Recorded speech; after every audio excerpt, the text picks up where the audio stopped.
حياكم الله واسعد الله مساءكم بكل خير. ايام قليلة تفصلنا عن عيد الفطر المبارك. عشرات الالاف من الاطفال ما قدروا اهلهم يشترون ملابس العيد الهم. حسرة كبيرة في قلوب الاباء والامهات وهم يشاهدون ابنائهم يبكون ويتحسرون لان ما قدروا يشترون لابنائهم ملابس العيد. فقسما بمن احل القسم ادخال الفرحة بهذه الايام الفضيلة والمباركة على هذه العوائل الفقيرة والمتعففة افضل من الذهاب إلى العمرة، وبعض العلماء ذهب إلى أنه أفضل من حج النافلة. وهذا مو كلامي، هذا كلام العلماء. فهلا هلا بجارك، هلا هلا بأخوك، هلا هلا بقاربك باللي تقدر عليه. وإذا تشوف المقربين منك مو محتاجين فشغل سيارتك وروح على أقرب سوق شعبي وانظر إلى الوجوه، معروفين المحتاجين من ملابسهم، من التجاعيد اللي موجودة على وجوههم. فرحهم باللي تقدر عليه، بإيدك انطيهم، لا تكلف أحد بمكانك، بدون تصوير بدون إحراج، هيك لوجه الله خالصة. أخذوا بصفحة وخلي بجيبه اللي تقدر عليه وقول له مقصرين بحقكم وأتمنى تقبلها من أخوك وتمشي. وأني أوعدك وعد شرف راح تشعر بسعادة وراحة نفسية ما حاس بيها بكل حياتك. فإحنا بأمس الحاجة الآن لمساندة بعضنا، للتراحم فيما بيننا. فلا تقصرون إخواني أخواتي، والصدقة تطفئ غضب الرب. فحاول أن ما يعبرك هذا الأسبوع بدون صدقة ترفع الرأس. وتذكر أن الراحمون يرحمهم الرحمن، ارحموا من في الأرض يرحمكم من في السماء.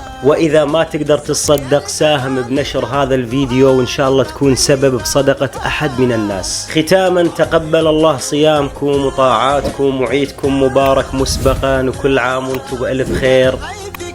سلامتكم.